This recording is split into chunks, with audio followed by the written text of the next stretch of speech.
ರೈತ ದೇಶಕ್ಕೆ ಕೊಡು ಕೈ ಅದು, ತೆಗೆದುಕೊಂಡಂಥ ಕೈಯಲ್ಲ. ಕಾರಣ ಐತಿ ಅವಾಗ ಕೊಡುವಂಥ ಸಾಮರ್ಥ್ಯವನ್ನು ರೂಪಿಸುವಂಥ ಯೋಜನೆಗಳನ್ನು ಸರ್ಕಾರ ಮಾಡಬೇಕಾಗತ್ತೆ. ಬರೀ ಅಂತ ಅವನು ಫೆಸಿಲಿಟಿ ಕೊಡೋದು ಬೇಡ, ಅವ ಏನು ನಿಜವಾಗಿ ಅಂತ ಬೆಂಬಲ ಬೆಲೆ ಅಂತ ಕೊಟ್ರಂತಂದ್ರೆ ಆ ಬೆಂಬಲ ಬೆಲೆ ಮೂಲಕವಾಗಿ ಆತ ಸರ್ಕಾರಕ್ಕೆ ಕೊಡುವಂಥ ಕೈ ಆಗ್ತತಿ.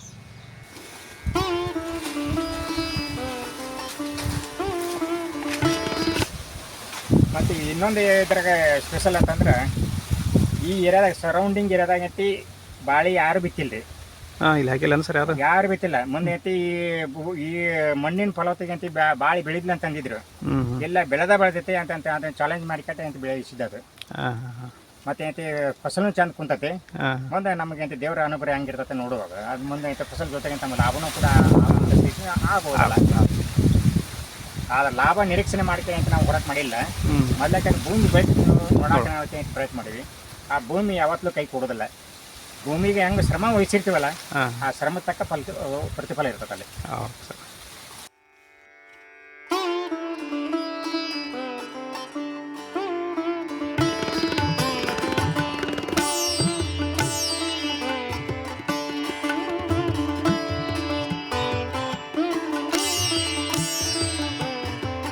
ಮೀಟರ್ ಇತ್ತು 3 ಆಳು ಅಂತ ಕೆರ್ತದೆ. ಇದು ಸ್ವಂತ ಐತಿ ಸೋರ್ಸ್ ಮ್ಯಾಗ ಐತಿ ಒಂದ ತರಿಸಿದ್ರಿ. ಇದು ಮುಂದೆ ಐತಿ ಒಮ್ಮೆ ತುಂಬಿಸಿದ್ವು ಅಂತಂದ್ರೆ 5 ಎಕರೆ ಅಂತ 2 ಸತ ನೀರು ಹಾಸಕ್ಕೆ ನಮಗೆ ಆಸ್ಪದ ಇದೆ. ಊರಿಂದ ಬರ್ತದೆ ಒಂದು ಹೊಳಿ ಲೈನಿನ ಬರ್ತದೆ ಇಲ್ಲಿ. ಅದೇ ಹೌದು, 2 ಅದಾವೆ ಇಲ್ಲಿ ಕನೆಕ್ಷನ್. ಈ ಕಡೆ ಇದ್ದಿದ್ರಿ ಅದೇ ಐತಿ ಹೊಳಿ ಲೈನ್ಗೆ, ಇಲ್ಲೇ ಐತಿ ಇದ್ರಿಗೆ ಐತಲ್ಲ ಅದು ಬೋರಿಂದ್ರಿ. ಅದು ಅಂದ್ರೆ ಡೈರೆಕ್ಟ್ ಅಂತ ನಾವು ಬೋರ್ದು ಅಂತ ಹೊಲಕ್ಕೆ ಕೊಡೋ ಬದಲಿ ಅಂತ ಇಲ್ಲಿ ಕೃಷಿ ಹೊಂಡದಾಗಿ ಕೆಡವಿ ಅದು ಗಾಳಿಗೆ ಬಿಟ್ಟು ಕಟ್ಟಿ ಅಂತ ನಾವು ಟರ್ನ್ ಮಾಡ್ತೀವಿ. ಸರ್ ಇದು ಎಷ್ಟು ಎಕರೆಗೆ ನೀರು ಆಗುತ್ತೆ ಸರ್? ಇದು 5 ಎಕರೆಗೆ ಬೇಕಾದ್ರೆ ಸಫಿಷಿಯಂಟ್ ರೀ. ಹೌದು ಹೌದು, 5 ಎಕರೆ ಐತ್ರಿ. ಮತ್ತೆ ಐತಿ ಯಾವುದೋ ನೀರಿದ್ದು ಕೊರತೆ ಇಲ್ಲ. ಅವಾಗ ಐತಿ 5 HP ಐತಿ ಇದು ಬಿಟ್ಟಿವಿ ಸಬ್ಮರ್ಸಲ್ ಇದು ಮೋಟ್ರ್ ಐತಿ ಸರ್. ಅದು ನೀರ ಬಂದು 28 ಸ್ಪ್ರಿಂಕ್ಲರ್ ಹೊಡಿತೈತ್ರಿ. 20 ಮ್ಯಾಕ್ಸಿಮಮ್ ಐತೆ 30 ತನಕ ಕವರ್ ಮಾಡ್ಕೊಂಡ್ರಿ. ಮುಂದೆ ಬದು ಗಂಟೆ ಐತಿ ಬದುನು ನೋಡಕ್ಕೆ ಚೆಂದ ಕಾಣಲಿ ಮತ್ತು ಐತಿ ರಕ್ಷಣೆ ಆಗಲಿ ಅಂತ ಉದ್ದೇಶಂತ ಐತಿ ತೆಂಗು. ಮುಂದೆ ಐತಿ ಇಲ್ಲಿ ನೆಲ್ಲಿಕಾಯಿ ಗಿಡ, ಮುಂದೆ ಐತಿ ಲಿಂಬು ಗಿಡ, ಸಾಗವಾನಿ ಗಿಡ, ಮತ್ತು ಐತಿ ಆ ಕಡೆ ಬದುಗೆ ಐತಿ ಪೂರ್ತಿ ಐತಿ ಯಾವುದೋ ನುಗ್ಗಿ ಗಿಡ ಅದಾರೆ. ಅಲ್ಲೇ 30 ಗಿಡ ಅದಾವೆ ರೀ.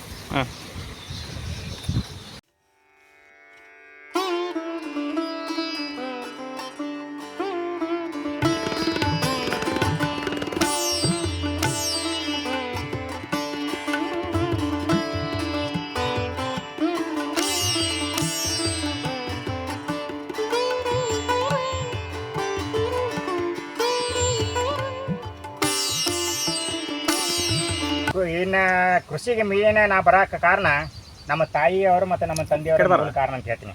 ಯಾಕಂದ್ರೆ ನಮ್ಮ ತಾಯಿಯ ಮೂಲಕವಾಗಿ ನಾನು ಒಕ್ಕಲ್ತನಕ ಬರ್ಲಿಕ್ಕೆ ಕಾರಣ ಆಗಿದೆ. ಮುಂದೆ ನಮ್ಮ ತಾಯಿ ಮತ್ತು ನಮ್ಮ ತಂದೆ ಇದ್ದಾಗ ಐತಿ ಇಲ್ಲಿ ಹೊಲ್ದಾಗ ಬಂದಾಗ ಐತಿ ಕುಂದ್ರಾಕ ಒಂದು ಗಿಡ ಸತ ಇದ್ದಿದ್ದಿಲ್ಲ. ಅಷ್ಟು ರಣ ಬಿಸಿಲೊಳಗೆ ಐತಿ ಅವರು ಒಕ್ಕಲ್ತನ ಮಾಡ್ತಿದ್ರು. ಅಂದರೆ ಐತಿ ಈ ಭೂಮಿಯೊಳಗೆ ಐತಿ ಒಂದು ಗಿಡ ಇದ್ದಿದ್ದಿಲ್ಲ, ಒಂದು ರೂಮ್ ಇದ್ದಿದ್ದಿಲ್ಲ, ನೀರಿನ ವ್ಯವಸ್ಥೆ ಇದ್ದಿದ್ದಿಲ್ಲ. ನೀರು ಕುಡಿಬೇಕಂದ್ರೂ ಕೂಡ ಐತಿ ತಾಂಡೂರು ಕೋಳಿ ಫಾರ್ಮ್ ಬಂದ ನಾವು ಒಂದು ಗ್ಲಾಸ್ ನೀರು ಕುಡಿಬೇಕಾಗಿತ್ತು. ಇಂಥ ಒಂದು ಭೂಮಿ ಇದು. ಮುಂದೆ ಇಂಥ ಭೂಮಿ ನಮ್ಮ ತಂದೆ ತಾಯಿ ಐತಿ ಅವರು ಅದಿನ ಬಂದಾಗ ಅವರು ಏನು ಮಾಡ್ತಾರೆ ಅಂತ ಸ್ವತಃ ಐತೆ ಅವರು ಜಾಲಿ ಗಿಡ ಕಡಿದು ಕಡೆ ಐತೆ ಒಂದು ಇಂಪ್ರೂವ್ಮೆಂಟ್ ಮಾಡಿದ್ರು. ಮುಂದೆ ಅವ್ರ ಕಷ್ಟವನ್ನು ಕಂಡು ಇದಕ್ಕೆ ಒಂದು ಸ್ವರೂಪನ ಕೊಡಬೇಕಂತ ಏನೈತಿ ಒಂದು ಡಿಸಿಷನ್ ತೊಗೊಂಡ್ವಿ. ಮುಂದೆ ಆಗ್ಲಿಂತ ಐತೆ ಒಂದು ಇಂಪ್ರೂವ್ಮೆಂಟ್ ಮಾಡ್ಕೊಂತ ಬಂದ್ವಿ. ಇವಾಗ ಎಲ್ಲರೂ ನೋಡ್ದಾಗೈತೆ ಅನಿಗೆ ಸರ್ ಹೊಲ ಭಾಳ ಚಲೋ ಐತೆ ಅಂತ ಹೇಳ್ತೀರಿ. ಆದರೆ ಅದ್ರ ಹಿಂದ್ಗಡೆ ಅಂತ 10-15 ವರ್ಷದ ಸಮಯ ಇರ್ತೈತಿ. ಯಾಕೆ ಯಾವುದೇ ಒಂದು ಭೂಮಿ ಫಲವತ್ತವಾಗಿ ಕಾಣಬೇಕಾಗಿತ್ತು ಅಂತಂದು ಒಂದು ದಿನದ ಒಂದು ಕ್ಷಣದ ಅಂತ ಅಲ್ಲಿ ಹೋರಾಟ ಇರೋದಿಲ್ಲ. 10-15 ವರ್ಷಗಳ ಹೋರಾಟ ಇರ್ತೈತಿ. ಮುಂದೆ ಏನಾಯ್ತು ಅಂತಂದ್ರೆ ಬರ್ತಾ ಏನು ಮಾಡಿದ್ವಿ ಅಂತಂದ್ರೆ ಮೊದಲೇ ಭೂಮಿ ಫಲವತ್ತತೆ ತರೋಗೋಸ್ಕರವಾಗಿ ನಾವು ಮೊದಲಕ್ಕಂತ ನೆಗಲಿ ಹೊಡಿಸಿದ್ದಿಲ್ಲ. ಮುಂದೆ ಅದೇಂತ ಟ್ಯಾಕ್ಟರ್ ನೆಗಲಿ ಹೊಡಿಸಿದ್ವಿ.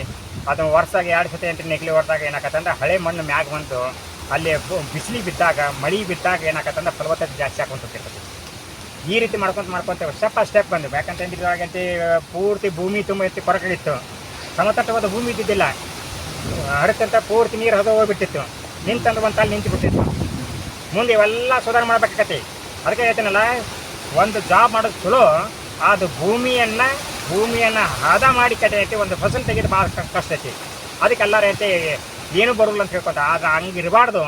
ಇಲ್ಲಿ ಹೆಂಗೆ ಹೋರಾಟ ಮಾಡಿರ್ತೀವಲ್ಲ, ನಮ್ಮ ಶಿಕ್ಷಣ ಕ್ಷೇತ್ರ ಯಾವ ರೀತಿ ಹೋರಾಟ ಮಾಡ್ತಾರೆ, ಅದು ಇಲ್ಲಿ ಕೂಡ ಅಂತ ಹೋರಾಟ ಇತ್ತು ಅಂತಂದ್ರೆ ಇದನ್ನೂ ಕೂಡ ಅಂತ ಪರಿವರ್ತನೆ ಮಾಡಿಸೋದಾಗ್ತದೆ. ಮುಂದೆ ಏನು ಮಾಡಿದ್ವಿ ಅಂತಂದ್ರೆ, ಮುಂದೆ ಪರಿವರ್ತನೆ ಮಾಡ್ಕೊಂತ ಏನು ಮಾಡಿದ್ವಿ ಅಂತಂದ್ರೆ, ಬದು ರಿಪೇರಿ ಮಾಡ್ಕೊಂಡ್ವಿ, ಭೂಮಿ ಲೆವೆಲ್ ತಂದ್ವಿ, ಮುಂದೆ ಕೊರಕಳಿದ್ದು ಅದು ತುಂಬಿಕೊಂಡ್ವಿ, ಮುಂದೆ ಪ್ರತಿ ವರ್ಷ ನೆಗಲೆ ಹೊಡಿಸಿದ್ವಿ, ಮುಂದೆ ಅದಕ್ಕೆ ಬೇಕಾದಂಥ ಗೊಬ್ಬರ ಹಾಕೊಂತ ಬಂದ್ವಿ. ಅಂದರೆ ಮೊದಲಕ್ಕೆ ನಾವು ಏನು ಮಾಡಿದ್ವಿ ಅಂತಂದ್ರೆ ಭೂಮಿಗೆ ಇನ್ವೆಸ್ಟ್ಮೆಂಟ್ ಮಾಡೀವಿ. ಇನ್ವೆಸ್ಟ್ಮೆಂಟ್ ಮಾಡುವಂಥ ಯಾವಾಗಲೂ ನಿಷ್ಕಲ್ಮಶದಿಂದ ಮಾಡ್ಬೇಕಾಗತ್ತೆ ಒಬ್ಬ ರೈತನಾಗಿ. ಯಾಕಂತಂದ್ರೆ ಯಾವಾಗಲೂ ಇನ್ವೆಸ್ಟ್ಮೆಂಟ್ ಹೆಂಗಿರ್ಬೇಕಂತಂದ್ರೆ ನಿಷ್ಕಲ್ಮಶ ನಮಗೆ ಸಿಗ್ತೈತಿ. ಇವತ್ತು 10 ರೂಪಾಯಿಗೆ 10 ರೂಪಾಯಿ ಸಿಗ್ತೈತೆ ಅಂತ ನಾವು ಇನ್ವೆಸ್ಟ್ಮೆಂಟ್ ಮಾಡಿದೆ ಅಂತಂದ್ರೆ ಅದು 10 ರೂಪಾಯಿಗೆ 1000 ರೂಪಾಯಿ ಲಾಸ್ ಆಗೋದು ಸಿಗ್ತೈತಿ. ನಾವು 10 ರೂಪಾಯಿ ಹಂಗೆ ಇನ್ವೆಸ್ಟ್ಮೆಂಟ್ ಮಾಡ್ಕೊಂತ ಬಂದ್ವಿ ಅಂತಂದ್ರೆ, ಸಣ್ಣ ಅಮೌಂಟ್ ಇನ್ವೆಸ್ಟ್ಮೆಂಟ್ ಮಾಡ್ಕೊಂತ ಬಂದ್ವಿ ಅಂತಂದ್ರೆ ಅದು ಮುಂದೆ ಐತೆ 10 ವರ್ಷ ಆಗೈತಿ, ದೊಡ್ಡ ಅಮೌಂಟ್ ಆಗಿರ್ತೈತಿ, ದೊಡ್ಡ ಇನ್ವೆಸ್ಟ್ಮೆಂಟ್ ಆಗಿರ್ತೈತಿ, ದೊಡ್ಡ ವರ್ಕ್ ಆಗಿರ್ತೈತಿ. ಇವೆಲ್ಲ ಏನಿಲ್ಲ, ಭೂಮಿ ಹದ ಮಾಡೋದಾಗಲಿ, ಬದು ರಿಪೇರಿ ಮಾಡೋದಾಗಲಿ, ಕೊರಕಲಿ ತುಂಬ್ಕೊಳ್ಳೋದಾಗಲಿ, ಮುಂದೆ ಅಂತ ಗೊಬ್ಬರ ಹಾಕೋದಾಗಲಿ ಮಾಡಿದ್ರೆ ಏನಾಕತ್ತಂತ ಭೂಮಿ ಇವತ್ತೇಂತ ನಾವು ಕಾಲಿಟ್ಟಂತೆ ಹೆಂಗೆ ಮಿದು ಐತಲ್ಲ ಆ ರೀತಿ ಮಿದು ಬರಲಿಕ್ಕೆ ಸಾಧ್ಯತೆ. ಯಾವಾಗಲೇ ಅಂತ ಭೂಮಿ ಮ್ಯಾಗ ಕಾಲಿಟ್ಟಾಗ ಭೂಮಿ ಒಳಗಡೆ ಒಪ್ಪಿರ್ಬೇಕು, ಅಷ್ಟು ಮೃದುವಾಗಿರ್ಬೇಕಾಕತಿ. ಮುಂದೆ ಆ ರೀತಿ ಒಂದು ಮೃದುತ ಭೂಮಿ ಬಂತು ಅಂತಂತಂದ್ರೆ ನೀವು ಯಾವ ಬೇಕಾದ ಫಸಲು ಹಾಕ್ರಿ, ಅದು ಈಸಿಯಾಗಿ ಬೆಳೀಲಿಕ್ಕೆ ಸಾಧ್ಯತೆ ಇರ್ತೈತಿ. ಮುಂದೆ ಅದಕ್ಕೆ ಕಾಲಕ್ರಮೇಣವಾಗಿ ನೀವೇನು ಮಾಡಿರಿ, ನೀರು ಉಣಿಸ್ಬೇಕಾಕತಿ, ಮುಂದೆ ಅಂತ ಗೊಬ್ಬರ ಹಾಕೊಂಡು ಇರಬೇಕಾಕತಿ. ಅದು ಅಚಾನಕ್ ಅಂತ ಯಾವ ರೀತಿ ಕ್ರಿಮಿಕೀಟದ ಅದಕ್ಕೆ ಬಾಧೆ ಇರ್ತೈತಿ, ಅದಕ್ಕೆ ಕ್ರಿಮಿನಾಶಕ ಹೊಡಿಬೇಕಾಗಿರ್ತೈತಿ. ಅಂದ್ರೆ ನಾವು ಏನು ಮಾಡತ್ತೀವಿ, ದಿನನಿತ್ಯ ಅಂತ ಸುಪೂರ್ಜೆ ಮಾಡಬೇಕಾಗತ್ತೆ. ಬಂದೈತಿ ಬೆಳೆದೈತಿ ಬಿಟ್ಟೈತೆ ಅಂತಂದ್ರೆ ಕುಂತಕ್ಕಿಂತ ನಾವು ಬಂದು ಅಡ್ಡಾಡಿದ್ವಿ ಅಂತಂದ್ರೆ ಒಂದು ಕಡೆ ದೈಹಿಕ ಶ್ರಮ ಬೀಳ್ತೈತಿ. ಆ ದೈಹಿಕ ಶ್ರಮದ ಮೂಲಕವಾಗಿ ನಮ್ಮ ಮನಸ್ಸು ಕೇಂದ್ರೀಕರಣ ಆಕತಿ. ಮುಂದೆ ಅಥವಾ ಅಲ್ಲಿ ಅಂತ ಆಕಸ್ಮಿಕವಾಗಿ ನಮ್ಮ ಇದ್ದಂಥ ಜಡ್ಡುಗಳು ಮಾಯ ಆಗ್ತೈತಿ. ಮುಂದೆ ಫಸಲು ಕೂಡ ಐತಿ ಒಳ್ಳೆ ರೀತಿ ಬೆಳಲಿಕ್ಕೆ ಸಾಧ್ಯತೆ ಇರ್ತೈತಿ. ಮುಂದೆ ಈ ರೀತಿ ಮಾಡ್ಕೊತ ಬಂದ್ವಿ ಅಂತ ಬಂದಾಗ ಏನಾಯ್ತಂತಂದ್ರೆ ಎಲ್ಲ ರೀತಿ ಅಂತ ಟೆಸ್ಟ್ ಮಾಡ್ಕೊಂಡು ಬನ್ನಿ, ಯಾವ್ಯಾವ ಬೆಳಲಿಕ್ಕೆ ಸಾಧ್ಯತೆ ಇದೆ. ಮೊದಲೇಕಂತ ನಾವು ಜೋಳ, ಮೊದಲೇಕಂತ ಮೂಲತಃ ಇಲ್ಲಿ ಈ ಭೂಮಿ ಐತಿ ಬರೀ ಜೋಳ ಅಷ್ಟು ಹಾಕ್ತಿದ್ವಿ, ಬರೀ ಅಂತ ಬಿಳಿಜೋಳ ಅದೇ ಐತಿ ವರ್ಷಕ್ಕೊಮ್ಮೆ ಪಿಕ್ ತೊಗೊತಿದ್ವಿ. ಮುಂದೆ ಐತಿ ಬರಬರ್ತ ಏನು ಮಾಡಿದಂತೆ ಜೋಳ ಬಿಟ್ಟು ಐತಿ, ಮುಂದೆ ಐತಿ ಗೋವಿನ ಜೋಳ ಹಾಕಿದ್ವಿ, ಭತ್ತ ನೋಡಿದ್ವಿ, ಮುಂದೆ ಐತಿ ಗೋಧಿ ಹಾಕಿದ್ವಿ, ಅದನ್ನು ನೋಡಿದ್ವಿ, ಮುಂದೆ ಕಡಲೆ ಹಾಕಿ ನೋಡಿದ್ದೀವಿ, ಹೆಸರು ಹಾಕಿ ನೋಡಿದ್ದೀವಿ, ತೊಗರಿ ಹಾಕಿ ನೋಡಿದ್ದೀವಿ. ಅಂದರೆ ಅಲ್ಲಿ ಅದೇ ಹೇಳ್ತೀನಿ, ಅಲ್ಲಿ ವಿದ್ಯಾರ್ಥಿ ತಪ್ಪಲ್ಲ ಅಂತಂತ ನಾ ಏನು ಹೇಳಿಲ್ಲ. ಅದರಂತ ಇಲ್ಲಿ ಕೂಡ ಭೂಮಿ ತಪ್ಪಲ್ಲ. ಭೂಮಿ ಒಳಗೆ ಒಬ್ಬ ರೈತ ತನ್ನ ಮಾಡಬೇಕಾದ ಕೆಲಸವನ್ನು ಮಾಡಿರೋದಿಲ್ಲ. ಕೆಲಸ ಮಾಡಲಾರ ಮಕ್ಕೊಂದಿವಿ ಅಂತಂದ್ರೆ, ಕೆಲಸ ಮಾಡಲಾರ ಮಜಾ ಮಾಡಿದೀವಿ ಅಂತಂದ್ರೆ, ಕೆಲಸ ಮಾಡಲಾರ್ದ ಕೆಲಸ ಮಾಡಿದೀವಿ ಅಂತಂದ್ರೆ ಭೂಮಿ ಯಾಕೆ ಫಲವತ್ತಾಕತಿ? ಭೂಮಿ ಹೊರಟಾಗಿ ಇರ್ತೈತಿ. ಹೊರಟಿದ್ದಾಗಂತ ಬೀಜ ಬಿತ್ತಿದ್ರು ಕೂಡ ಅಲ್ಲಿ ಮಳಿಕೆ ಬರ್ತಿರೋದಿಲ್ಲ. ಅದನ್ನ ಅಂತ ನಾವು ಹದ ಮಾಡಿದ್ವಿ ಅಂತಂದ್ರೆ ಅದು ಎಂಥ ಬೀಜ ಹಾಕಿದ್ರು ಕೂಡ ಅಂತ ಬರ್ತತಿ. ಅದಕ್ಕೆ ನಿಮಗೆ ಆರಂಭದಾಗ ಏನಿಲ್ಲ, ಇಲ್ಲಿ ಒಂದು ಸೇರು ಬೆಳಿಲಾರ್ದಂಥ ಭೂಮಿ ಇವತ್ತೈತಿ 100 ಚೀಲ ಬೆಳಿತೈತೆ ಅಂತಂತಂದ್ರೆ ಅದು ನಿರಂತರವಾದಂಥ ಶ್ರಮ ಅದ. ಅದಕ್ಕೆ ನಾವು ಇಷ್ಟು ಖರ್ಚು ಮಾಡೀನಿ, ನನಗೆ ಇಷ್ಟು ಬರ್ತೈತಿ ಅಂತ ನಮಗೆ ಇವತ್ತೈತಿ. ನಾವು ಈಗ ನಿಮ್ಮ ಕಣ್ಣು ಮುಂದೆ ಐತೆ ಬಾ ಈ ಕಡೆ ಕೇಳಿದ್ನಿ ಎಲ್ಲ ಸ್ವಲ್ಪ ಖರ್ಚಾಗೈತೆ ಅಂತಂದು ನಮಗೆ ಬರ್ಬೋದು ಬಿಡ್ಬೋದು. ಅದು ಮುಂದೆ ನೆಕ್ಸ್ಟ್ ಪೀಕ್ನಾಗ ಬಂದೇ ಬರ್ತೈತಲ್ಲ. ಇವತ್ತೈತಿ ನಮಗೆ ನಿಸರ್ಗ ಕೈ ಕೊಟ್ಟಿರ್ಬೋದು, 3 ವರ್ಷದ ಪೀಕ್ ಇರ್ತೈತಲ್ಲ, ಮುಂದಿನ ವರ್ಷ ನಮಗೆ ಕೈ ಹಿಡಿಬಹುದಲ್ಲ. ಅದಿಲ್ಲ, ಅದು ವರ್ಷ ಕೈ ಕೊಡ್ತಾರೆ, 3ನೇ ವರ್ಷ ನಮ್ಗೆ ಕೈ ಹಿಡಿತಂತ 1 ವರ್ಷ ಭೂಮಿ ಕೈ ಹಿಡಿತೆ ಅಂತಂದ್ರೆ ಅವ 3 ವರ್ಷ ಐತಿ ತಿನ್ನುವಂತ ಐತೆ ಆದಾಯ ಕೊಡ್ತಿರ್ತೈತಿ. ಅದಕ್ಕೆ ಯಾವಾಗಲೂ ರೈತರು ಏನು ಮಾಡ್ಬೇಕಂತಂದ್ರೆ ಮೊದಲೇಕ ಭೂಮಿಯನ್ನು ಹದ ಮಾಡುವಂಥ ಒಂದು ಶೈಲಿಯನ್ನು ಬೆಳೆಸ್ಕೊಳ್ಳಿ. ಯಾವಾಗಲೂ ರೈತರು ಏನು ಮಾಡ್ಬೇಕಂದ್ರೆ ಶ್ರಮವನ್ನು, ಯಾಕಂತಂದ್ರೆ ಅಲ್ಲಿ ಬೆವರು ಸಿವರಿಸಿ ದುಡಿದಂತಂದ್ರೆ ಆ ಬೆವರ ಹನಿ ಮೂಲಕವಾಗಿ, ಆ ಬೆವರಿನ ಮೂಲಕವಾಗಿ ಅಂತ ಫಸಲು ಸರಿಯಾಗಿ ಬೆಳೆಯೋಕ್ಕೆ ಸಾಧ್ಯ ಇರ್ತೈತೆ. ಇವತ್ತು ಬೆವರು ಹರ್ಸಕ್ಕೆ ತಯಾರಿಲ್ಲ, ಫಸಲು ಬರೋಕ್ಕೆ ತಯಾರಿಲ್ಲ. ಇದೇ ನೆಲಕ್ಕೆ ಶೇಂಗಾ ಹಾಕೀನಿ, ಈ ನೆಲಕ್ಕೆ ಐತಿ ಇದನ್ನ ಹಾಕಿಲ್ಲ ಅಂತಂಗಿಲ್ಲ. ಎಲ್ಲ ನಮೂನಿ ಹೀರೆಕಾಯಿ, ಹಾಗಲಕಾಯಿ, ಮತ್ತು ಕುಂಬಳಕಾಯಿ ಎಲ್ಲ ನಮೂನಿ ಬೆಳೆದು ನೋಡಿನಿ. ಈಗ ಏನಾಗ್ತಂದ್ರೆ ಮಂದಿ ಏನ ಹೇಳ್ತಿರ್ತಾರ, ಈ ಭೂಮಿಗೆ ಇದು ಒಂದುದಲ್ಲ ಅಂತ ಹೇಳ್ತಾರೆ. ಈ ಭೂಮಿಗೆ ಎಲ್ಲ ನಮೂನಿ ಟೆಸ್ಟ್ ಮಾಡಿದ್ರು ಕೂಡ ಅಂತ ಭೂಮಿ ತಪ್ಪಿರೋದಿಲ್ಲ, ಮನುಷ್ಯರು ತಪ್ಪಿರ್ತೈತಿ. ಕೆಲಸ ಮಾಡುವಂತ ವ್ಯಕ್ತಿಯ ಗುಣ ತಪ್ಪಿರ್ತೈತಿ. ಅವನ ಗುಣ ಒಳ್ಳೇದಿತ್ತು ಅಂತಂದ್ರೆ ಇದ್ದ ಮಣ್ಣೊಳಗೆ ನಾವೈತಿ ಬಂಗಾರ ಬೆಳ್ಕೋಬಹುದು. ಅದಕ್ಕೆ ಭೂಮಿನ ದೋಷಿಸೋ ಬದಲಿ ನಮ್ಮ ಗುಣಗಳನ್ನ ದೋಷಿಸಿ ಅವನ್ನ ಸರಿಪಡಿಸ್ಕೊಂಡು ಅಂತಂದ್ರೆ ಆ ಇದ್ದ ಮಣ್ಣಿನೊಳಗೆ ನಾವು ಬದ್ಲಿಕ್ಕೆ ಸಾಧ್ಯತೆ. ಮುಂದೆ ಇದೇ ಇಲ್ಲಿ ಅಂತ ಬಾಳಿ ಬಿಟ್ಟಿವಲ್ರಿ, ಇದೇ ಬಾಳಿ ಜಗದವಾಗ 2 ಪ್ಲಾಂಟ್ ಅಂತ ತೆಕ್ಕಿದ್ನಿ.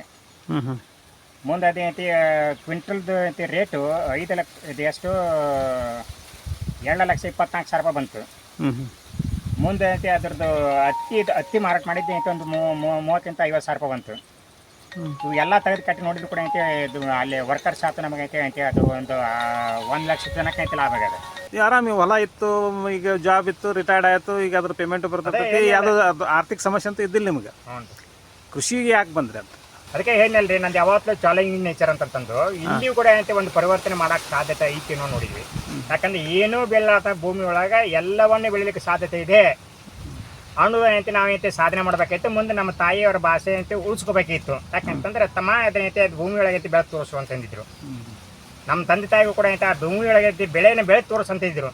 ಯಾಕಂದ್ರೆ ಅವ್ರದ್ದು ಒಂದು ಐತಿ ಬೇಡಿಕೆ ಇತ್ತಲ್ಲ, ಆ ಬೇಡಿಕೆಯನ್ನು ನಾನು ಚಾಲೆಂಜಿಗೆ ತೊಗೊಂಡೆ. ಚಾಲೆಂಜಿಗೆ ತೊಗೊಂಡಾಗ ಅಲ್ಲಿ ಐತಿ ನಾವು ಶ್ರಮವನ್ನು ವಿನಿಯೋಗ ಮಾಡಿದ್ವಿ, ನಮ್ಮ ಮನಸ್ಸನ್ನು ಕೇಂದ್ರೀಕರಣಗೊಳಿಸಿ ಅಂತ ಅಲ್ಲಿ ಕೆಲಸ ಮಾಡಿದ್ವಿ. ಆ ರೀತಿ ಆದಾಗಂತೆ ಅಲ್ಲಿ ಭೂಮಿ ಹದ ಆಯ್ತು. ಭೂಮಿ ಹದ ಆದಾಗ ತಾನಂತೆ ಫಸಲು ಬರಕತ್ತು. ಇದೇ ಒಂದು ಕಾರಣೀಕರ್ತ ಅಂತ ಹೇಳ್ತೀವಿ ಇಲ್ಲಿ.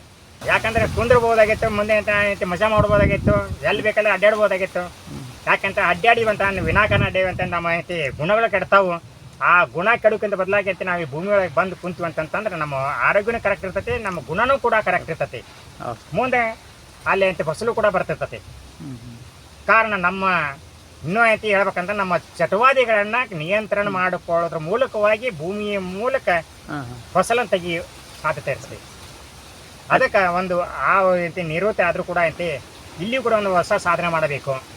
ಇಲ್ಲಿಯೂ ಕೂಡ ಅಂತ ಹೊಸ ಸಾಧನೆ ಮೂಲಕ ಐತಿ ಸಮಾಜಕ್ಕೆ ಅಂತ ತೋರಿಸ್ಕೊಡ್ಬೇಕಂತ ಉದ್ದೇಶಿಂತ. ಯಾಕಂದರೆ ಈ ಏರಿಯಾದಾಗ ಅಂತ ಹೇಳಿದ್ದೀನಿ, ಈ ಏರಿಯಾದಾಗ ಅಂತ ಇಂಥ ಫಸಲು ಹಾಕಿದ್ದಿಲ್ಲ ಅಂತ ಹೇಳಿನಿ. ಯಾಕಂತ ಫಸಲು ಹಾಕಿ ತೋರಿಸಿದ್ವಿ. ಮೊದಲಕ್ಕೆ ಹತ್ತಿ ಪ್ಲಾಟ್ರು ಕೂಡ ಐತಿ ಯಾರು ಹಾಕಿದ್ದಿಲ್ಲ. ಅದು ಫಸ್ಟ್ ಹತ್ತಿ ಪ್ಲಾಟ್ ಹಾಕಿದಾರೆ ನಾವು ಅದೀವಿ ಇಲ್ಲ ಇಲ್ಲ. ಮುಂದೆ ಬಾಳೆ ಹಾಕಿದಾರು ನಾವು ಅದೀವಿ. ಈ ರೀತಿ ಹೊಸ ಹೊಸ ಐತಿ ಅಲ್ಲೇ ಹಾಕಿ ನೋಡಿದಾಗಂತ ಮುಂದೆ ಜನ ನೋಡಿದಂಥ ಜನರು ಕೂಡ ಐತಿ ಪರಿವರ್ತನೆ ಆಗಿತ್ತು ಅಂತ ತಾವು ಕೂಡ ಐತಿ ಯಾಕೆ ಮಾಡ್ಬೋದು ಅಂತ ಹೇಳಿದಾರೆ.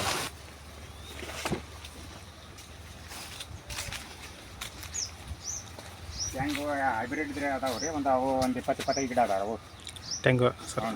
ಅವು ಈಗ ಫಲ ಕೊಡಕತ್ತಾರ. ಅವು ಒಂದು ಗಿಡ ಒಂದು ಕಾಯಿ ಅಂತಂದ್ರೆ ಕನಿಷ್ಠ ಐತಿ 15-20 ತನಕ ಹೋಗ್ತಾರೆ ಕಾಯಿ. ಹ್ಞೂ ಹೌದು. ಅವನ್ ಬಿಟ್ಟು ಅಂತಂದ್ರೆ 100 ಗಂಟಲೆ ಒಂದೊಂದು ಗಿಡ ಬಿಡ್ತಾವೆ. ಇದು ನುಗ್ಗಿ ಗಿಡ ಅದಾವ, ಒಂದು 30 ಗಿಡ ನುಗ್ಗಿ ಗಿಡ ಅದಾವ ರೀ. ಸಾಗವಾನಿ ಎಷ್ಟು ಸರ್? ಸಾಗವಾನಿ ಯಾವ್ದು ಒಂದು 25-30 ಗಿಡ ಅದಾವೆ. ಬದುನು ಕವರ್ ಆಗಿರ್ಬೇಕು, ನಮ್ಮ ರಕ್ಷಣೆ ಸಿಕ್ಕಿರ್ಬೇಕು, ಫಲನೂ ಬಂದಿರ್ಬೇಕು. ಇಲ್ಲಿ ಅಂತ ಬದು ಅಂತ ರಕ್ಷಣೆ ಮಾಡೋಕ್ಕೆ ಮೊದಲೇ ಏನು ಮಾಡಿವಿ ಅಂತಂದ್ರೆ ವಿನಾಕಾರಣ ಐತಿ ಜಾಲಿ ಗಿಡ, ಬೇವಿನ ಗಿಡ ಅಂತ ಹಾಕೋ ಬದ್ಲಿ ಅದ್ರ ಬದ್ಲಿಯಿಂದ ಐತಿ ಅಲ್ಲಿ ಕಮರ್ಷಿಯಲ್ ಐತಿ ಗಿಡ ಬೆಳೆಸಿದ್ವಿ ಅಂತಂತಂದ್ರೆ ಅಲ್ಲಿ ಐತಿ ನುಗ್ಗಿ ಗಿಡ ಇರ್ಬೋದು, ಚಿಕ್ಕು ಗಿಡ ಇರ್ಬೋದು, ಲಿಂಬು ಗಿಡ ಇರ್ಬೋದು, ಇಲ್ಲ ಐತೆ ನಮಗೆ ಸಾಗಾಣಿ ಗಿಡ ಇರ್ಬೋದು, ಇಲ್ಲ ಐತೆ ನಮಗೆ ಐತಿ ಸೀತಾಫಲ ಗಿಡ ಇರ್ಬೋದು. ಇಂಥ ಗಿಡ ಹಾಕಿದ್ವಿ ಅಂತಂದ್ರೆ ಭೂಮಿನೂ ಚಂದ ಕಾಣ್ತತಿ, ಅಲ್ಲಿ ರಕ್ಷಣೆ ಸಿಗ್ತತಿ, ನೆರಳನೂ ಸಿಗ್ತತಿ. ಮುಂದೆ ನಿಂತ ನಮ್ಮ ಬಾಳೆ ಗಿಡಕ್ಕೂ ರಕ್ಷಣೆ ಆಗ್ತತಿ. ಯಾಕಂದ್ರೆ ಗಾಳಿ ಅಲ್ಲಿ ಅತಿಯಾಗಿ ಬರಬಾರ್ದು ಬಾಳೆ ಗಿಡಕ್ಕೆ. ಒಂದು ಕಡೆ ನಮಗೆ ಅಂತ ರಕ್ಷಣೆ ಇತ್ತು ಅಂತಂದ್ರೆ ಇವು ರಕ್ಷಣೆ ಆಗ್ತಾವೆ, ನಮಗೆ ಅದು ಕೂಡ ಐತಂದ್ರೆ ರಕ್ಷಣೆ ಆಗ್ತೈತಿ. ಯಾಕಂದ್ರೆ ಬದುನು ಕೂಡ ರಕ್ಷಣೆ ಆಗ್ತೈತಿ. ಆ ಬದುನಿಂದ ಏನಾಗ್ತದೆ ಅಂತಂದ್ರೆ ಮಣ್ಣಿನ ಅರಿವಿಕೆ ಐತಿ ತಡೆಗಟ್ಟಲಿಕ್ಕೆ ಸಾಧ್ಯತೆ ಇರ್ತೈತಿ. ಅಂದ್ರೆ ನಮ್ಮ ಭೂಮಿ ಒಳಗೆ ಫಲವತ್ತಾದ ಮಣ್ಣು ಉಳ್ಕೊಳ್ಳೋಕೆ ಸಾಧ್ಯತೆ ಇರ್ತೈತಿ. ಲಾಭನೂ ಬರುತ್ತೆ. ಹೌದು, ಲಾಭ ಬರ್ತೈತಿ. ಯಾಕಂದ್ರೆ ನಿರಂತರವಾಗಿ ಇರ್ತೈತಲ್ರಿ. ಯಾಕಂದ್ರೆ ಲಿಂಬು ಬರ್ತೈತಿ, ಚುಕ್ಕು ಬರ್ತೈತಿ, ಸೀತಾಫಲ ಬರ್ತೈತಿ. ನೀವು ಮಾರಾಟ ಮಾಡೋದು ಬೇಡ, ಅಟ್ಲೀಸ್ಟ್ ನೀವು ತಿಂತಿರಲ್ಲ, ಖುಷಿಲಿ ತಿಂತಿರಲ್ಲ. ನಂದು ಅಂತಂದು ಆ ನನ್ನತನ ಇದ್ದಾಗ ನಮಗೆ ಐತೆ ಅಲ್ಲಿ ಸಂತೃಪ್ತಿ ಇರ್ತೈತಿ. ಈಗ ನೀವು ತರಕಾರಿ ಬೆಳೆದಿರಿ ಅಂದ್ರೆ ಸರ್, ತರಕಾರಿ ಬೆಳೆಯೋದು ಲಾಭ ಇದೆ ಹಾನಿ ಇದೆ ಸರ್? ಅದು ವಾಸ್ತವಿಕ ನೋಡಿದ್ರೆ ಐತೆ ಒಕ್ಕಲ್ತನ ಯಾವುದೂ ಲುಕ್ಸಾನ ಇಲ್ಲ. ಯಾವುದ್ಯಾವುದೋ ಲುಕ್ಸಾನ ಇಲ್ಲ. ಹೇಳ್ತಾರೆ, ಎಲ್ಲರೂ ಹೇಳ್ತಾರೆ ಲುಕ್ಸಾನ ಅಂತಂದು ಹೇಳ್ತಾರೆ. ನಾವು ಅಲ್ಲಿ ಏನಾಗ್ತಂತಂದ್ರೆ ಮೇಲ್ವಿಚಾರಣೆ ಮುಖ್ಯ ಇರ್ತತಿ. ಯಾವ ಒಬ್ಬ ರೈತ ಐತೆ ಮೇಲ್ವಿಚಾರಣೆನ ಸರಿಯಾಗಿ ಮಾಡೋದಲ್ಲ, ಆತ ಐತೆ ಸಂಪೂರ್ಣವಾಗಿ ಲುಕ್ಸಾನ ಇರ್ತಾನೆ. ನೀ ಬರೇ ಐತಿ ಒಂದು ಮಡಿ ಒಳಗೆ ಕೊತ್ತಂಬರಿ ಹಾಕಿದ್ರು ಕೂಡ ಐತಿ ಒಂದು ಮಡಿ ಚಂದ ಬೆಳೆಸ್ಕೊಂಡಿ ಅಂತಂದ್ರೆ ಆ ಸಂಪೂರ್ಣ ರಕ್ಷಣೆ ಮಾಡಿದೆ ಅಂತ ಆ ಮಡಿ ಒಳಗೆ ಇದ್ದಂಥ ಐತೆ ಫಸಲು ನೀವು ಮಾರಾಟ ಮಾಡಿ ಲಾಭ ಮಾಡ್ಕೋಬೋದು. ಎಷ್ಟು ಬೇಕಾಗಿರ್ತೈತಲ್ಲಿ ಒಂದು ಸ್ವಲ್ಪ ಇಷ್ಟು ಬೀಜ ಬೇಕಾಗಿರ್ತೈತಿ. ಎಷ್ಟು ನೀರು ಬೇಕು? ಒಂದು ಕೊಡ ನೀರು ಬೇಕು. ಆ ಒಂದ ಕೊಡ ತಂದು ಕಡೆ ದಿವಸ ಅಂತ ಹಾಕಿದ್ರೆ ಅಂತಂದ್ರೆ ಆ ಒಂದು ಮಡಿ ಒಳಗೆ ಅಂತ ಏನು ಬೆಳೆದಿರ್ತಲ್ಲ ಅದೇ ಅಂತ ನೀವು ಮಾರಾಟ ಮಾಡ್ಬೋದಲ್ಲ. ಯಾಕೆ ಲುಕ್ಸಾನ ಆಗತ್ತೆ ಅಂತಂದ್ರೆ ನಾವು ಸರಿಯಾಗಿ ಕೆಲಸ ಮಾಡಿರ್ತಲ್ಲ, ಸರಿಯಾಗಿ ಮೇಲ್ವಿಚಾರಣೆ ಮಾಡಿರೋದಿಲ್ಲ. ನಡೆಯತ್ತೆ ಬಿಡು ಅಂತ ಐತೆ ನಾವೇನು ಮಾಡ್ತೀವಿ, ನಿಷ್ಕಾಳಜಿ ಮಾಡ್ತೀವಿ. ನಿಷ್ಕಾಳಜಿ ಮೂಲಕವಾಗಿ ಎಲ್ಲ ಫಸಲು ಹಾನಿ ಒಳಗಾಗ ಸಾಧ್ಯ. ಈ ಕೃಷಿ ಜೊತೆ ನೀವು ಎಮ್ಮೆ ಅಂದ್ರೆ ಹೈನೋದ್ಯಮನ ಮಾಡಿರಿ ಸರ್? ಯಾಕೆ ಐತೆ ಅದು ಎಮ್ಮೆ, ಎತ್ತು ಮತ್ತು ಆಡು ಯಾಕೆ ನಾವು ಮತ್ತೆ ಅಂದರೆ ಗೊಬ್ಬರ ಬೇಕಾಗಿರ್ತದೆ. ನಾವು ಕೊಂಡು ರಾಸಾಯನಿಕ ಗೊಬ್ಬರ ಹಾಕೋಕ್ಕಿಂತ ಇಲ್ಲೇ ನಮ್ಮ ಎಮ್ಮೆ ಹೆಂಡಿ ಗೊಬ್ಬರ ಹಾಕಿದ್ವಿ ಅಂತಂದ್ರೆ ಎತ್ತಿಂದ ಗೊಬ್ಬರ ಹಾಕಿದ್ವಿ ಅಂತಂದ್ರೆ ಅಥವಾ ಆಡಿಂದ ಇಕ್ಕಿ ಹಾಕಿದ್ವಿ ಅಂತಂತಂದ್ರೆ ಅದ್ರ ಹುಚ್ಚು ಗೊಬ್ಬರ ಹಾಕಿದ್ವಿ ಅಂತಂತಂದ್ರೆ ಅದು ಸಾವಯವತೆ ಕೃಷಿ ಹತ್ತ ಸಾಕ್ಲಿಕ್ಕೆ ಸಾಧ್ಯತೆ ಅಲ್ಲೇ ಫಲವತ್ತಾದ ಭೂಮಿ ಸ್ಟಾರ್ಟ್ ಆಗ್ತದೆ. ನಾವು ನಿಸರ್ಗ ಐತೆ ರಾಸಾಯನಿಕವೈತೆ ಸಡನ್ ಆಗೈತೆ ಈಲ್ಡ್ ಪಡಿಬಹುದು, ಅದು ಶಾಶ್ವತ ಅಲ್ಲ. ಅದು ಶಾಶ್ವತ ಭೂಮಿ ಪರಿವರ್ತನೆ ಅಲ್ಲ. ಶಾಶ್ವತ ಇದು ಭೂಮಿ ಪರಿವರ್ತನೆ ಆಗ್ಬೇಕಂತ ಇವೆಲ್ಲ ಐತೆ ಎಂಡಿ ಗೊಬ್ಬರ ಬೇಕಿರ್ತೈತಿ, ಕೋಳಿ ಗೊಬ್ಬರ ಬೇಕಿರ್ತೈತಿ, ಯಾವ ಇವು ಕುರಿ ಈಕಿ ಬೇಕಾಗಿರ್ತೈತಿ, ಆಡಿನ ಈಕಿ ಬೇಕಾಗಿರ್ತೈತಿ. ಯಾಕೆಂತಂದ್ರೆ ರೈತನ ಒಂದು ಭಾಗವು ಸೈಡ್ ಎಷ್ಟು ಮುಖ್ಯ ಅದನ್ನಲ್ಲ, ಆ ರೈತನ ಜೊತೆಗೆ ಅವು ಸಹಾಯಕದ ವಸ್ತು ಅಂತ ಹೇಳ್ತೀನಿ ನಾನು. ಯಾಕಂದ್ರೆ ಅವು ಹುಚ್ಚು ಗೊಬ್ಬರ ಆಯ್ತು, ಎಂಡಿ ಆಯ್ತು, ಮತ್ತೆ ಅಡ್ಡಾಡಿ ಹೋಯ್ತು ಅಂತಂತಂದ್ರೆ ಒಂದು ದನ ಬಿಟ್ಟು ಅಡ್ಡಾಡಿಸಿದಂತಂದ್ರೆ ಅಲ್ಲಿ ಫಲವತ್ತ ಹಾಕಿರ್ತೈತಲ್ಲ, ಮೃದು ಹಾಕಿರ್ತೈತಲ್ಲ, ಇಲ್ಲ ಐತೆ ಬದುವಳಗಿದ್ದಂತ ಕಸ ತಿಂತೈತಲ್ಲ, ಮನುಷ್ಯ ತಿನ್ನಕ್ಕೆ ಸಾಧ್ಯತೆ ತಾನೇ ಇದೆ. ನಮ್ಮವ ಇದ್ದು ಅಂತಂದ್ರೆ ನಮ್ಮವ ಕೋಳಿ ಇದ್ವು ಅಂತಂದ್ರೆ ಇಲ್ಲಿ ಯಾವ ಹುಳ ಉಪ್ಪುಡಿ ಬರ್ತಿರ್ತಾವು, ಆ ಹುಳ ಉಪ್ಪುಡಿ ಆಡ್ಸ್ಕೊಂಡು ತಿಂತಾವು. ನಮ್ಮವ ಆಡು ಇದ್ವು ಅಂತಂದ್ರೆ ಅವು ಬದು ಇದ್ದಂಥ ಕಸ ತಿಂತಾವು. ನಮ್ಮವ ಎಮ್ಮೆ ಇದ್ವು ಅಂತಂದ್ರೆ ಅವು ಕಸ ಇದ್ದೇ ತಿಂತಾವು. ಆ ಬದುನು ಇಂಪ್ರೂವ್ ಆಕತಿ, ಮತ್ತೆ ಐತೆ ಗೊಬ್ಬರನು ಕೊಡ್ತತಿ, ಮತ್ತೆ ಬೇಕಂದ್ರೆ ನಮ್ಮ ಹಾಲನ್ನು ಕೂಡ ಕೊಡ್ತತಿ. ಜಾಸ್ತಿ ಆತಂದ್ರೆ ಮಾರಾಟ ಮಾಡಬಹುದು, ಮತ್ತೆ ಅಲ್ಲಿಯೂ ಲಾಭ ಬರ್ತೈತಲ್ಲ. ಏನಾಗಲಿ ಅಂದ್ರೆ ಅಟ್ಲೀಸ್ಟ್ ನಮ್ಮ ಮನೆಯವ್ರು ನಡೀತೈತಲ್ಲ, ಪರ್ಯಾಯ ಲಾಭ ಅದೊಂದು. ಹೌದು, ಅಟ್ಲೀಸ್ಟ್ ನಮ್ಮ ಮನೆಯವ್ರು ನಡೀತೈತಲ್ಲ. ಹೌದು, ಲಾಭ ಇಲ್ಲ ಅಂದ್ರೆ ಅಟ್ಲೀಸ್ಟ್ ನಮ್ಮ ಮನೆಯವ್ರು ನಡೀತೈತಲ್ಲ. ಈಗಿನ ಟ್ರೆಂಡ್ ಏನಾಗೈತೆ ಅಂದ್ರೆ ಯುವಕರು ಕೃಷಿಗೆ ಬರಾಕತ್ತಾರ ಈಗ ಒಂದು ಸ್ವಲ್ಪ ದಿವಸದಿಂದ. ಅಂದ್ರೆ ಒಂದು ಈ ಆಫ್ಟರ್ ಕೋವಿಡ್ದಿಂದ ಒಂದಿಷ್ಟು ಮಂದಿ ಹೊಸದಾಗಿ ಕೃಷಿಗೆ ಬರಾಕತ್ತಾರ. ಅವರಿಗೆ ನಿಮ್ಮ ಸಲಹೆ ಸೂಚನೆ? ಯಾಕಂದ್ರೆ ಕೊರೋನಾ ಪೀರಿಯಡ್ ನನಗೂ ಕೂಡ ಐತಿ ಕೆಲವೊಂದು ವಿದ್ಯಾರ್ಥಿಗಳಂತ ಭೇಟಿ ಆಗಿ ಇಲ್ಲದೆ ಸರ್ ನೀವು ಭಾಳ ಎಲ್ಲ ಇಂಪ್ರೂವ್ಮೆಂಟ್ ಮಾಡಿರಿ, ನಿಮ್ಮ ನೋಡ್ಕಟ್ಟು ನಾವು ಕೂಡ ಐತಿ ಇಂಪ್ರೆಷನ್ ಆಗೈತಿ, ನಾವು ಕೂಡ ಹೊಲ ಖರೀದಿ ಮಾಡ್ಬೇಕಂತ ಮಾಡೀನಿ, ನಾನು ಕೂಡ ಒಕ್ಕಲ್ತನ ಮಾಡ್ಬೇಕಂತ ಮಾಡೀನಿ ಅಂತಂದರು. ಮತ್ತೊಬ್ಬರು ನೋಡಿ ಅದೇ ಹೇಳ್ತೀನಲ್ಲ, ಮತ್ತೊಬ್ಬರು ನೋಡಿ ಮಹಾ ವ್ಯಕ್ತಿಗಳನ್ನ ನೋಡ್ಕೊಂಡು ಐತಿ ನಾವು ಜೀವನ ಮಾಡೋದು ತಪ್ಪು. ಆ ಶ್ರಮ ನೋಡ್ಕೊರೋ ಮೊದಲಕ್ಕೆ, ಯಾವ ಶ್ರಮದ ಮೂಲಕವಾಗಿ ಆ ವ್ಯಕ್ತಿ ಆ ಒಂದು ಮಟ್ಟಕ್ಕೆ ಬಂದಾನ, ಆ ಶ್ರಮದ ಅರಿವು ನಿಮಗಿತ್ತು ಅಂತಂದ್ರೆ, ಆ ರೀತಿಯ ಶ್ರಮವನ್ನು ನೀವು ವಿನಿಯೋಗ ಮಾಡಲಿಕ್ಕೆ ಸಾಧ್ಯತೆ ಇತ್ತು ಅಂತಂದ್ರೆ ಆ ರೀತಿ ಒಳಗೆ ನೀವು ಒಕ್ಕಲ್ತನಕ್ಕೆ ಬರ್ರಿ. ಅದಕ್ಕೆ ಏನಿಲ್ಲ ಬರೀ ಜಾಬ್ ಮಾಡೋದು ಚಲೋ, ಯಾಕೆ 8 ತಾಸು ಐತಿ ಟೈಮ್ ಪಾಸ್ ಮಾಡಿಕಟ್ಟೆ ಅಂತ ಅಲ್ಲಿ ಐತೆ ಕೈ ತುಂಬ ಸಂಬಳ ಪಡಿತೀವಿ. ಇದು ಹಂಗಲ್ಲ, ಪ್ರತಿ ಕ್ಷಣ ನಾವು ಐತಿ ಶ್ರಮ ವಹಿಸ್ಬೇಕಾಗತ್ತೆ. ಅಲ್ಲೇ ಶ್ರಮ ನಾವು ವಿನಿಯೋಗ ಮಾಡಲಿಲ್ಲ ಅಂತಂತಂದ್ರೆ ಇಲ್ಲಿ ನುಕ್ಸಾನ್ ಆಗುವಂಥ ಚಾನ್ಸ್ ಜಾಸ್ತಿ ಇರ್ತೈತಿ. ಶ್ರಮನೂ ಬೇಕಾಗತ್ತೆ, ನಿಸರ್ಗ ನಮ್ಮ ಕೈ ಹಿಡಿಬೇಕಾಗತ್ತೆ. ಈ ದೃಷ್ಟಿ ಹೊತ್ನಾಗ ಐತಿ ನಮ್ಮ ಯುವ ಜನಾಂಗ ಐತಿ, ನಾ ಮಾಡ್ತೀನಿ, ನಾ ಶ್ರಮವನ್ನು ವಿನಿಯೋಗಿಸ್ತೀನಿ, ಭೂಮಿಯನ್ನು ಫಲವತ್ತ ಮಾಡ್ತೀನಿ. ಅದಕ್ಕೆ ಐತಿ ನಾ ಮೊದಲಕ್ಕೆ ಫಲವತ್ತ ಮಾಡುವಂಥ ರೂಢಿ ಬೆಳೆಸ್ಕೊರಿ. ಇದ್ದಂಥ ಭೂಮಿಯನ್ನು ಹದ ಮಾಡುವಂಥ ಐತಿ ಶೈಲಿ ಬೆಳೆಸ್ಕೊರಿ. ಬರೀ ಹೆಸರಿಗೆ ಅಷ್ಟೇ ಭೂಮಿ ಖರೀದಿ ಮಾಡೋದಲ್ಲ, ಭೂಮಿ ಒಳಗೆ ಅಡ್ಡಾಡ್ಬೇಕಾಗತ್ತೆ, ಭೂಮಿ ಫಲವತ್ತ ಮಾಡುವಂಥ ಶೈಲಿ ಕಲಿಬೇಕಾಗತ್ತೆ. ಯಾಕೆ ಯಾರೂ ಕಲಿತು ಬಂದಿರೋದಿಲ್ಲ, ಅವಕ್ಕೆ ಸ್ವತಃ ಕಲಿಬೇಕಾಗತ್ತೆ. ಅದು ಭೂಮಿ ಹೆಂಗೆ ಅದ ಮಾಡ್ಬೇಕಾಗತ್ತೆ, ಯಾವ ಟೈಮಿಗೆ ಅವಕ್ಕೆ ಗೊಬ್ಬರ ಕೊಡಬೇಕತಿ, ಯಾವ ಟೈಮಿಗೆ ನೀರು ಕೊಡಬೇಕಾಗತ್ತೆ, ಯಾವ ಟೈಮಿಗೆ ಮೇಲ್ವಿಚಾರಣೆ ಮಾಡ್ಬೇಕಾಗತ್ತೆ, ಯಾವ ಟೈಮಿಗೆ ಕ್ರಿಮಿನಾಶಕ ಹೊಡಿಬೇಕಾಗತ್ತೆ, ಇವೆಲ್ಲ ನಾವು ಕಲಿಬೇಕಲ್ಲ. ಯಾವ ಟೈಮಿಗೆ ರಾಶಿ ಮಾಡ್ಬೇಕಾಗತ್ತೆ ಕಲಿಬೇಕು.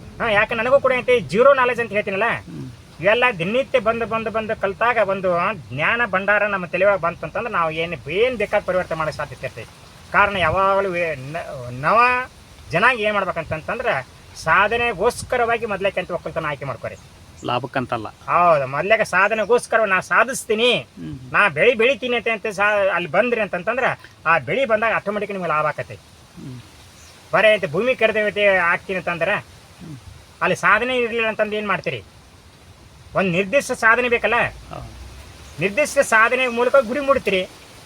ಆ ಗುರಿ ಲಾಭನೇ ಇರ್ತೈತಲ್ಲ ಅಲ್ಲೇ. ಅದಕ್ಕೆ ಮೊದಲಕ್ಕೆ ಸಾಧನೆ ಬೇಕಂತ ಶ್ರಮ ಬೇಕಂತ ಹೇಳ್ತೀನಿ. ಶ್ರಮ ವಿನಿಯೋಗ ಮಾಡಿರಿ, ಭೂಮಿಯಿಂದ ಫಲ ಪಡ್ಕೊರಿ. ಅದೇ ಹೇಳ್ತೀನಲ್ರಿ, ಒಮ್ಮೆ ಇಂತೆ ಹೊಲ 1 ವರ್ಷ ಕೈ ಹಿಡಿತು ಅಂತ 3 ವರ್ಷ ತಿನ್ನೋ ವರ್ಷ ಲಾಭ ಕೊಡ್ತೈತಿ ಗೊತ್ತಿಲ್ಲ. ಅದಕ್ಕೆ ನೀವೇನು ಮಾಡ್ರಿ ಅಂತಂದ್ರೆ ಯಾವಾಗಲೂ ಐತಿ ಹೊಸ ವ್ಯಕ್ತಿಗಳು ಐತಿ ಕೃಷಿ ಕ್ಷೇತ್ರ ಬರುವಂಥ ವ್ಯಕ್ತಿ ಇದ್ರಿ ಅಂತಂತಂದ್ರೆ ಸಾಧನೆ ಮಾಡಬೇಕು, ಸಾಧಿಸಿ ತೋರಿಸ್ಬೇಕು ಅಂತ ದೃಷ್ಟಿಕೊಂಡ ಬರ್ರಿ. ಆ ಸಾಧನೆ ಮೂಲಕವಾಗಿ ನಿಮ್ಮ ಗುರಿ ಮುಡ್ತೀರಿ. ಆ ಗುರಿ ಒಳಗೆ ನಿಮ್ಗೆ ಲಾಭ ಇರ್ತೈತಿ. ಯಾಕೆ ಅಂತ ಯಾರೂ ಕೂಡ ಅಂತ ಸಣ್ಣ ಗುರಿ ಇಟ್ಟಿರ್ತಿರಲ್ಲ. ಹೌದು ಸರ್, ಬರೀ ಗುರಿ ಇಟ್ಕೋಬೇಡ್ರಿ, ಆ ಗುರಿ ಹಿಂದ ಕಡೆ ಸಾಧನೆ ಇರಲಿ.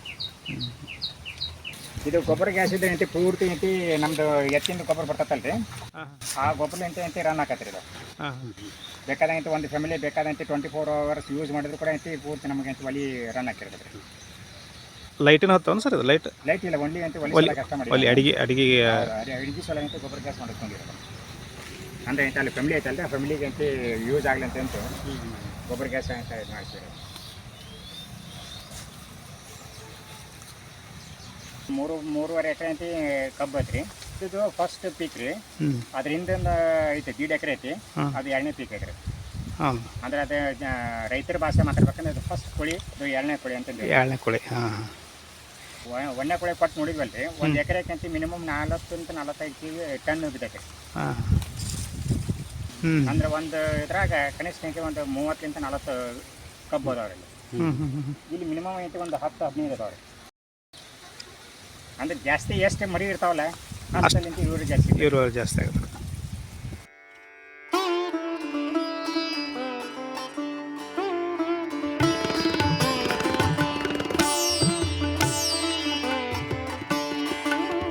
ಇಲ್ಲ, ಅದು ಪ್ರತಿಯೊಂದು ಹಂತವಾಗಿ ಅಂತ ಸರ್ಕಾರ ಸೌಲಭ್ಯಗಳನ್ನು ಕೊಡ್ತೈತಿ. ಆದ್ರೆ ನನ್ನ ಇಂಪ್ರೂವ್ಮೆಂಟ್ ಮಾಡುವ ಹೊತ್ನಾಗಂತೆ ನಮ್ಮ ಬ್ರದರ್ಸ್ನಿಂದ ಆಯ್ತು, ನಮ್ಮ ಸರ್ಕಾರದಿಂದ ಆಯ್ತು, ಯಾವುದೇ ಒಂದು ಸೌಲಭ್ಯಗಳನ್ನು ಪಡೆದುಕೊಂಡಿಲ್ಲ. ನಾವು ಮಾಡಬೇಕು, ಸಾಧನೆ ಮಾಡಬೇಕಂತ ಉದ್ದೇಶದಿಂದ ಐತಿ ಈ ಕೃಷಿಗೆ ಕ್ಷೇತ್ರವಂತ ಕಾಲಿಟ್ಟವ. ನಾನು ಸೌಲಭ್ಯಗಳನ್ನು ಪಡ್ಕೊಂಡ್ರೆ ಅಂತ ಸಾಧನೆ ಮಾಡ್ಬೇಕಂತಂದ ಅನ್ನೋಂಥ ವ್ಯಕ್ತಿ ಅಲ್ಲ. ಯಾಕಂತಂದ್ರೆ ನನ್ನ ಶ್ರಮ, ನನ್ನ ರೊಕ್ಕ ಇನ್ವೆಸ್ಟ್ಮೆಂಟ್ ಇತ್ತು ಅಂತಂದ್ರೆ ಅಲ್ಲಿ ಅರಿವು ಇರ್ತೈತಿ. ಇಲ್ಲ ಹಂಗಲ್ಲ, ನನ್ನ ಶ್ರಮ ಐತಿ, ನಮ್ಮ ರೊಕ್ಕ ಐತಿ, ಸರ್ಕಾರ ರೊಕ್ಕ ಅಲ್ಲ. ಕಾರಣ ಐತಿ, ನಮ್ಮ ರೊಕ್ಕನ ತಕ್ಕೋಬೇಕಲ್ಲ, ನಾವು ಇನ್ವೆಸ್ಟ್ಮೆಂಟ್ ರೊಕ್ಕ ತಕ್ಕೋಬೇಕಲ್ಲ, ಅದಕ್ಕೋಸ್ಕರ ಅಂತ ಅಲ್ಲಿ ಅಂತ ಹೋರಾಟ ಮಾಡ್ತೀವಿ. ಕಾರಣ ಐತಿ, ಈ ಭೂಮಿ ಒಳಗೆ ಇಲ್ಲಿ ತನಕ ಐತಿ ಯಾವುದೇ ರೀತಿಯ ಸೌಲಭ್ಯವನ್ನು ಪಡ್ಕೊಂಡಿಲ್ಲ. ಅದು ಗೊಬ್ಬರ ಗ್ಯಾಸ್ ಒಂದು ಬಿಟ್ಟು ಅವ್ರು ತಾವಾಗಲೇ ಬಂದು ಹಾಕ್ಯಾರಂತ ನಮ್ಗೆ ಸಿಕ್ಕೈತದ ಸರ್. ನಾವು ಬೇಡಿಕೆ ಅಂತ ಹಾಕ್ಸ್ಕೊಂಡಿದ್ದಲ್ಲ. ನಿಮಗೆ ಕೃಷಿ ಮಾಡಕತ್ತಿಂದ ಯಾರಾದ್ರೂ ಇದನ್ನ ಯಾಕೆ ಮಾಡ್ತೀರಂತ ಈ ಪ್ರಶ್ನೆ ಕೇಳಿದ್ರೇನು ಸರ್? ಇಲ್ಲ, ಇದು ಯಾಕೆ ಮಾಡ್ತೀನಿ, ಇದನ್ನ ಸಾಕಷ್ಟು ಮಂದಿ ಬಂದು ನೋಡಾಕ್ ಬಂದಾರ. ಮೊದ್ಲೇಕಂದ್ರೆ ಅದ ಫಸ್ಟಿಗೆ ಸ್ಟಾರ್ಟಿಂಗ್ ರೀ. ಈಗ ಅಂದಾರ ಉಚಿಗೆ ಖರ್ಚು ಮಾಡಕತ್ತಲ್ಲ ಅಂತಂತಂದು. ಯಾಕಂತಂದ್ರೆ ಅಲ್ಲಿ ಇನ್ವೆಸ್ಟ್ಮೆಂಟ್ ಹೆವಿ ಇರ್ತೈತಿ. ಹೌದು. ಯಾಕೆ ಬದು ರಿಪೇರ್ ಮಾಡ್ಬೇಕಂತ ಅನ್ನೆಸರಿ ಬದು ಕಟ್ ಮಾಡ್ಬೇಕಿರ್ತೈತಿ, ಅನ್ನೆಸರಿ ಬಿಲಿ ಹಾಕ್ಬೇಕಿರ್ತೈತಿ, ಅವ್ನಿಗೆ ಹಾಕ್ಬೇಕಾಗಿತ್ತು ಅಂತಂತ. ಯಾಕಂದ್ರೆ ಬದು ರಕ್ಷಣೆ ಆತಂತಂದ್ರೆ ಇಲ್ಲಿ 3ನೇ ವ್ಯಕ್ತಿ ಬರೋದು ಕಡಿಮೆ ಆಕತಿ, 3ನೇ ಪ್ರಾಣಿ ಬರೋದು ಕಡಿಮೆ ಆಕತಿ.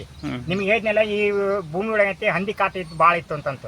ಆ ಹಂದಿ ಕಾಟ ನಾವು ಇಟ್ಕೊಂಡು ಕಾಣ್ತೀವಿ, ಬೆಳೆದ್ರೆ ಅರ್ಧ ಕಡೆ ಅಂತ ಲುಕ್ಸಾನ್ ಆಗೋದು ಸ್ಥಿತಿ ಇರ್ತೈತಿ. ಸಾಕಷ್ಟು ಮಂದಿ ಅಂದಾರ. ಅದೇ ಹೇಳ್ತೀನಲ್ಲ, ಸಾಧನೆ ಅಂತ ಇತ್ತಂತಂದ್ರೆ ಆ ಸಾಧನೆ ಮೂಲಕವಾಗಿ ನಮ್ಗೆ ಏನು ಮಂದಿ ಅಂತ ಎಲ್ಲ ಅಂತ ಕ್ರಿಟಿಸಿಸಮ್ ಮಾಡಿರ್ತಾರಲ್ಲ, ಅದೇ ವ್ಯಕ್ತಿ ಅಪ್ರಿಸಿಯೇಟ್ ಮಾಡ್ತಾನೆ. ಅದ್ರ ಹಿಂದೆ ಸಾಧನೆ ಬೇಕು, ನಿರಂತರವಾದ ಸಾಧನೆ ಬೇಕಾದ್ರೆ ಅದು ವಿದ್ಯಾರ್ಥಿ ಇರಲಿ, ಶಿಕ್ಷಕರಿರಲಿ, ರೈತರಿರಲಿ, ಶ್ರಮನ ಮುಖ್ಯ. ಪ್ರತಿಯೊಂದು ಕಾರ್ಯ ಸಾಧನೆಗೆ ಅಂತ ಶ್ರಮ ಮುಖ್ಯ. ಆ ಶ್ರಮ ಸರಿಯಾಗಿ ವಿನಿಯೋಗ ಆಗ್ಬೇಕು, ಸರಿಯಾದ ದಿಕ್ಕಿನ ವಿನಿಯೋಗ ಆಗ್ಬೇಕಂತ ಹೇಳ್ತೀನಿ. ಕೊನೆಯದಾಗಿ ಕೃಷಿಕರಿಗೆ ಇನ್ನೊಂದು ಮಾತು ಹೇಳ್ಬಿಡಿ ಸರ್. ಮನಪೂರ್ವಕವಾಗಿ ಕೃಷಿಗೆ ಬರ್ರಿ, ಹೊಸ ಸಾಧನೆ ಮಾಡಿ ತೋರಿಸ್ರಿ. ಆಗೋದಿಲ್ಲ ಅನ್ನಕ್ಕೆ ಹೋಗ್ಬೇಡ್ರಿ. ಯಾಕೆ ಭೂತಾಯಿ ಯಾವತ್ತೂ ಕೈ ಬಿಡೋದಿಲ್ಲ. ಭೂತಾಯಿ ಅಂತ ಯಾವಾಗಲೂ ರೈತ ದೇಶಕ್ಕೆ ಕೊಡು ಕೈ, ಅದು ತೆಗೆದುಕೊಂಡಂಥ ಕೈಯಲ್ಲ. ಕಾರಣ ಐತಿ, ಅವಾಗ ಕೊಡುವಂಥ ಸಾಮರ್ಥ್ಯವನ್ನು ರೂಪಿಸುವಂಥ ಯೋಜನೆಗಳನ್ನು ಸರ್ಕಾರ ಮಾಡಬೇಕಾಗತ್ತೆ. ಬರೀ ಅಂತ ಅವನು ಫೆಸಿಲಿಟಿ ಕೊಡೋದು ಬೇಡ. ಅವ ಏನು ನಿಜವಾಗಿ ಅಂತ ಬೆಂಬಲ ಬೆಲೆ ಅಂತ ಕೊಟ್ರಂತಂದ್ರೆ ಆ ಬೆಲೆ ಮೂಲಕವಾಗಿ ಆತ ಸರ್ಕಾರಕ್ಕೆ ಕೊಡುವಂಥ ಕೈ ಆಗ್ತತಿ. ಕಾರಣ ಐತಿ, ಎಲ್ಲರೂ ಬರ್ರಿ, ಎಲ್ಲಿ ಇದೈತಿ ಸಾಧನೆ ಆಗೋದಂತಂಗಲ್ಲ. ಯಾಕಂತ ಕೃಷಿನೇ ಮುಖ್ಯ ಅಂತ. ಯಾಕಂದ್ರೆ ಭಾರತ ದೇಶದ ಮೇನ್ ಆಕ್ಯುಪೇಷನ್ ಕೃಷಿ ಇದೆ. ಕಾರಣ ಐತಿ, ಯಂಗರ್ ಜನ್ರೇಷನ್ ಐತಿ, ಸಾಕಷ್ಟು ಸಂಖ್ಯೆಗಳ ಬಂದ್ ಕಾಟಿ ಅಂತ ಇಲ್ಲಿ ಹೊಸ ಸಂಶೋಧನೆ ಮಾಡಿಕೊಂಡೈತಿ. ಹೊಸ ರೀತಿಯಾದಂಥ ಫಸಲನ್ನು ಬೆಳೆದ ಮೂಲಕವೈತಿ ಭಾರತಕ್ಕೆ ಭದ್ರ ಬುನಾದಿ ಅಂತ ಹಾಕ್ಲಿಕ್ಕೆ ನಿಮ್ಮಂಥ ಯುವಕರ ಒಂದು ಪಡೆ ಮುಖ್ಯದ ಇಲ್ಲಿ. ಕಾರಣ ಆ ದೃಶ್ಯವತ್ತ ಐತಿ, ಇವತ್ತು ಯಂಗರ್ ಜನ್ರೇಷನ್ ವಿಚಾರ ಮಾಡಿಕೊಂಡೈತಿ. ಸಾಕಷ್ಟು ಸಂಖ್ಯೆಗಳು ಬಂದು ಈ ಕ್ಷೇತ್ರವನ್ನು ಅಭಿವೃದ್ಧಿಪಡಿಸಿದ್ರಿ ಅಂತಂದ್ರೆ ಭಾರತ ದೇಶ ಸಮೃದ್ಧಿ ಆಗಲಿಕ್ಕೆ ಸಾಧ್ಯತೆ ಇದೆ. ಸಮೃದ್ಧಿ ಫಲವನ್ನು ಕೊಡಲಿಕ್ಕೆ ಸಾಧ್ಯತೆ ಇದೆ. ಸಮೃದ್ಧಿ ಅನ್ನವನ್ನು ಉಣಿಸಲಿಕ್ಕೆ ಸಾಧ್ಯತೆ ಇದೆ.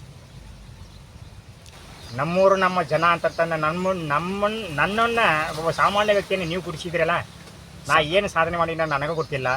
ಆದರೆ ಅಂತ ನಮ್ಮವರು, ನಮ್ಮ ಜನ, ನಮ್ಮ ಸಾಧಕರಂತ ನೀವು ಗುಡಿಸಿದ್ರಲ್ಲ, ನಿಮ್ಮ ಇಬ್ಬರಿಗೂ ಅಂದರೆ ಒಗ್ಗವರಿಗೆ ಮತ್ತು ಐತಿ ಕಿರಣ್ ಬಾಬ್ರಿ ಅವರಿಗೆ ನಾನು ತುಂಬ ಧನ್ಯವಾದ ಅರ್ಪಿಸುತ್ತಾ ನನ್ನ 2 ಮಾತುಗಳನ್ನು ಮುಕ್ತಾಯಗೊಳಿಸ್ತೀನಿ. ಧನ್ಯವಾದಗಳು ಸರ್.